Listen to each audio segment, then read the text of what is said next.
Yo, BJ Gaddour with the Daily BJ, and one of the reasons I love the push-up is there are hundreds of ways to vary the exercise. You can change body angle, you can mess around with hand positioning, you can do it on one leg, you can elevate your feet, you can add band resistance, you can do crazy movements like Spider-Man push-ups, but if I had to pick my favorite 6, it's these 6 I'm about to show because they have the most potential functional carryover. You can progressively load them more, and they're just staples in any solid training routine. So I'm going to break them down and show you each and why you want to incorporate them into your program. So number 1, body angle. People will discount the basic hands elevated push-up because, well, I can do push-ups on the floor, but much like with presses, different angles of presses preferentially target different areas of your chest. Same with push-ups. So when I do hands elevated push-ups, I am preferentially targeting my lower pec muscles, all right?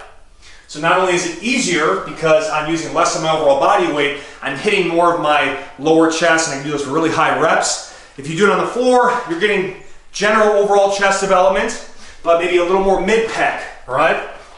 So we know that classic floor push-up. If I do them with my feet elevated, now I'm targeting more of my upper chest. So this is actually the hardest push-up variation, and if you think about when people do incline flat or decline presses, you're weakest on the incline press, which targets more upper chest. The upper chest tends to be the weakest lagging area of the chest, so most guys in particular can benefit from doing more upper chest work. So you can skip the incline presses or at least mix in some feet elevated push-ups to start building those up. And the benefit of these two, by the way, is that you don't have to always just do adding endless reps to the floor push-up. This actually is essentially like loading up and putting a weight vest on your body without actually having to do so, all right? So great options. Those 3 are staples. One of my favorite super quick, either as a finisher or just a mini workout, frankly it's not a mini, it's a major one if you do it right, is a classic mechanical drop set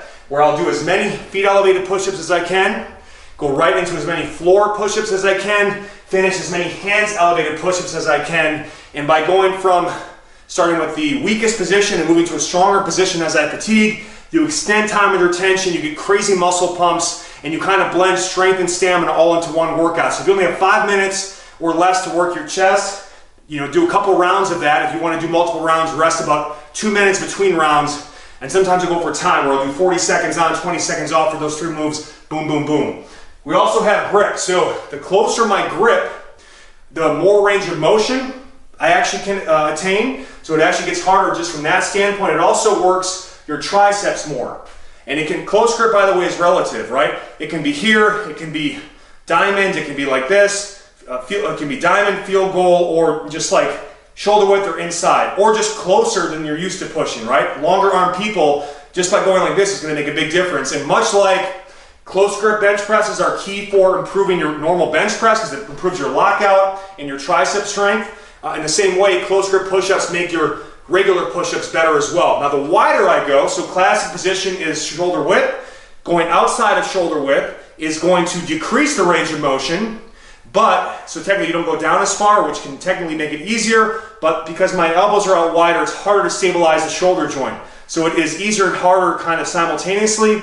It also works your chest more. So both options are great. People tend to do a lot more wide grip push-ups, but again, another way to, looking for a great mechanical drop workout, you could start with as many, it could be whatever, again, close, field goal, diamond, whatever, as many close grip push-ups as you can, then move into normal grip push-ups, all right, and then finish with wide grip push-ups. And one thing to consider, the wider your hands go, like in general, you want to have about a slight flare of the index finger.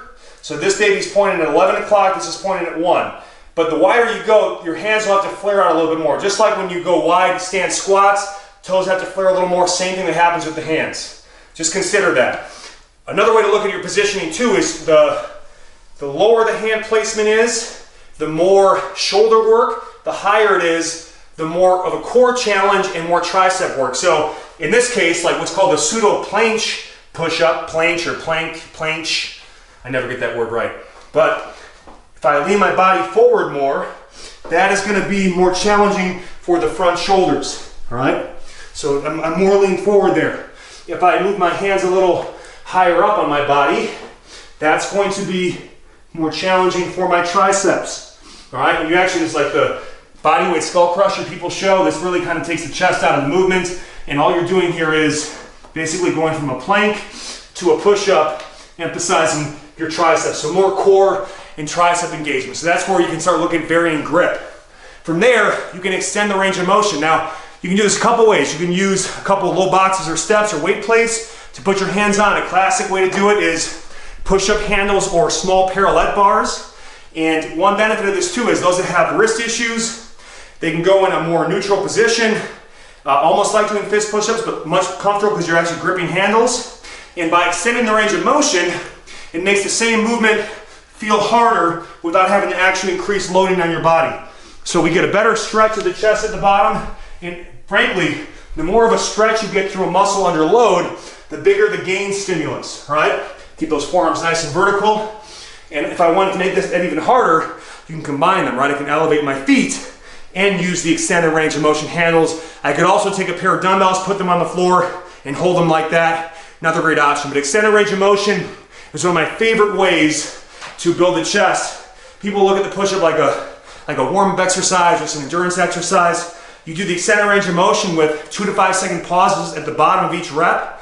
Most people like 6 to 8 reps, you're done. It almost feels like a heavy loaded press exercise, and you get a good stretch, a great muscle building stimulus. Band resisted.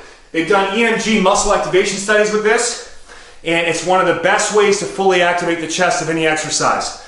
Because what it does is as you push up, where the movement typically gets easier, it gets harder. You get the most resistance from the band, and you get a lot of increased chest and core activation. So the classic way to do this is you take the band, and we like to continuously loop bands from resistancebandtraining.com. You loop it underneath the armpits, you get on the ground, and then all I would do is then extend through, all right? Get in my good push-up position, and push right through the top. Great for the chest, triceps, and core. Awesome movement. And again, you can go with heavier band. One option, because if you use a thicker band, it can kind of be stressful for some people in the web of their hand or their thumb, is you can take the band like this. Not as much resistance, but again, it's all about making it accessible and just kind of mimic it. Get on the floor, and in this way, not as much pressure coming through the hand or web of the armpit, but still getting the benefit of that variable resistance where it's ascending through the top of the movement where it tends to get easier, but now it's hardest at the top. Great way to mix that variation in your push-ups. One of my favorites for more metabolic conditioning, circuits, intervals, is what's called the blast-off push-up.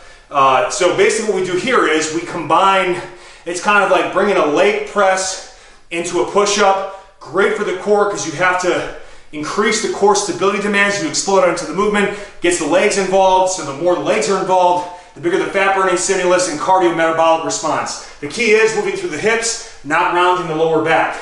So all I do is I load up kind of like a lineman coming off the ball. Great also for stretching the shoulders, upper back, explode right through ankles, knees, and hips, lower into the bottom of the push-up, and then go right back in.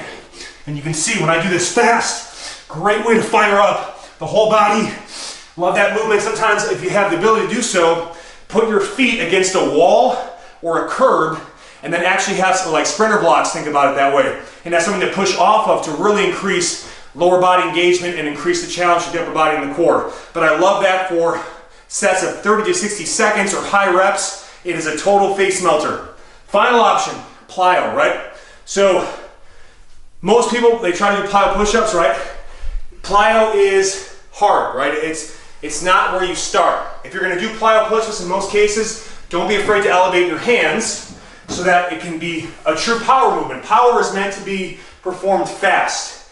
If you start doing these on the floor and they're very slow and you can barely get off the ground, you're not really training power. So you gotta take the ego out of the equation, elevate the hands, reduce your body weight, and make it what is supposed to be a fast, explosive movement.